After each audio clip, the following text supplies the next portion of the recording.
feel almost vulgar in this Yuletide context mentioning the new power plant, but if we're going to break ground, well, we got to break ground. I'll need permits, variances, tax incentives, that sort of pesky nonsense. Power plant? Max, all our studies show us that we've got enough power to get us into the middle of the next century. Your analysts are talking growth at 1% per annum. That's not growth. That's a mild swelling. Imagine a Gotham City of the future, lit up like a blanket of stars, but blinking on and off. Embarrassingly low on juice. Frankly, I cringe, Mr. Mayor.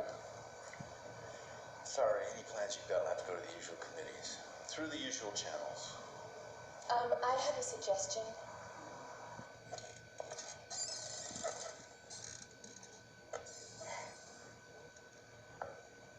Well, actually, really just more like a question.